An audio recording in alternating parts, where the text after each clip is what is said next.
এই মুহূর্তে দাঁড়িয়ে রয়েছি আমাদের বিদ্যালয়ের চটহাট হাই স্কুলের মাঠে এবং এখানেই আমরা আমাদের বিদ্যালয়ের সেলফি পয়েন্ট আজকে ইনঅগুরেট করেছি as per government order. Selfie point আমরা করে নিয়েছি। কনস্টিটিউশন ডেতে আমরা একটা অর্ডার পেয়েছি, সেখানে সেলফি পয়েন্ট করার কথা বলা হয়েছে।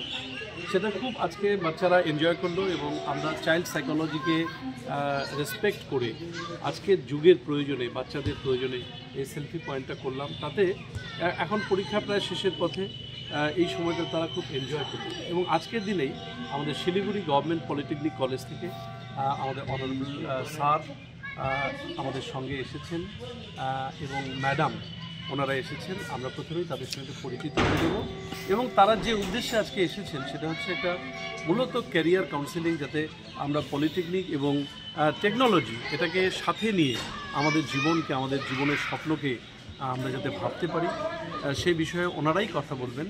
তা আমরা প্রথমে পরিচিত হয়ে গেছি। স্যারের নাম? আমার নাম শুভার্থী বসু, আমি শিলিগুড়ি গভর্নমেন্ট পলিটেকনিকের ডিপার্টমেন্ট অফ আর্কিটেকচারের লেকচারার। ম্যাম? আমি ডক্টর কাবেলিয়া রয়, আমি lecturer in the department of electronics and telecommunication engineering in Siliguri government polytechnic. খুবই রিসোর্সফুল পারসনস আজকে ওনারা এসে এই প্রান্তিক এরিয়ার বাচ্চাদেরকে মোটিভেট করার জন্য প্রায় দীর্ঘক্ষণ সময় তারা দিলেন এবং প্রায় 3 ঘন্টা ধরে আজকে 11, 12 এবং 10-এর যারা ছাত্রছাত্রী তাদেরকে তারা মোটিভেট করলেন। এবং এটার মূল উদ্দেশ্যটা কি, মানে গভর্নমেন্টের মূল ফোকাসটা কী, সে বিষয়ে যদি একটু।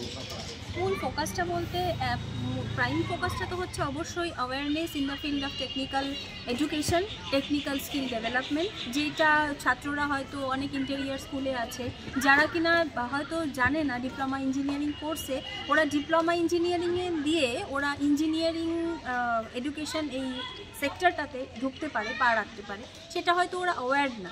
সেই জন্য অনেক সময় কি হয়, ওরা নর্মাল যে জেনারেল এডুকেশন ওরা হয় সেটা ওরা অ্যাকোয়ার করে, কিন্তু সেটা অ্যাকোয়ার করে আমরা যেটা দেখছি এখন job prospect, job market is very very poor. সেই দিক দিয়ে দেখতে গেলে ওরা যদি টেকনোলজিক্যাল কিছু এডুকেশন অ্যাকোয়ার করে সেটাতে ওদের জব প্রসপেক্ট অনেক বেটার হবে। তো প্রাইম ক্রাইটেরিয়া এবং prime awareness, prime motivation objective এটাই যে আমরা স্টুডেন্টদেরকে যাতে মোটিভেট করতে পারি, ওদেরকে অ্যাওয়ার করতে পারি যে টেকনোলজিক্যাল অ্যাডভান্সমেন্ট আমাদের হোল ওয়ার্ল্ডে কীরকম হচ্ছে এবং যেহেতু টেকনোলজিক্যাল অ্যাডভান্সমেন্ট এত ভালো হচ্ছে সেখানে জব প্রসপেক্ট কিন্তু always is very very huge and large. তাহলে আজকের জেনারেশন যে একটা ফ্রাস্ট্রেশন বা ডিপ্রেশনের মধ্যে আছে যে কোনো জব নেই, সেক্ষেত্রে এরকম এডুকেশন বা এই ধরনের মোটিভেশন যদি তারা পায় তাহলে জব অ্যাসাইনমেন্টের কিন্তু কোনো প্রবলেম নেই, প্রকৃতপক্ষে কোনো প্রবলেম নেই। আসলে এটা হচ্ছে আসলে একটা যুগোপযোগী একটা চিন্তাধারা এবং গভর্নমেন্ট অফ ওয়েস্ট বেঙ্গল এই চিন্তাটা করেছেন। আমরা সত্যি থ্যাঙ্কফুল এবং আপনারা দীর্ঘ সময় দিয়ে আমাদের বাচ্চাদেরকে এই প্রান্তিক এরিয়ায় এসে মোটিভেট করে গেলেন, এটা আমাদের কাছে অনেক আনন্দের এবং আমরা খুব আশাবাদী যে আজকের এই মোটিভেশন তাদের নতুন নতুন উইন্ডোজ ওপেন করবে এবং তাদের চিন্তা চেতনায় নতুন কিছু স্বপ্ন আজকে থেকেই হয়তো দানা বাঁধবে এবং এই উজ্জ্বল দিনটির অপেক্ষা আমরা করছি। আপনাদেরকে অনেক অনেক ধন্যবাদ।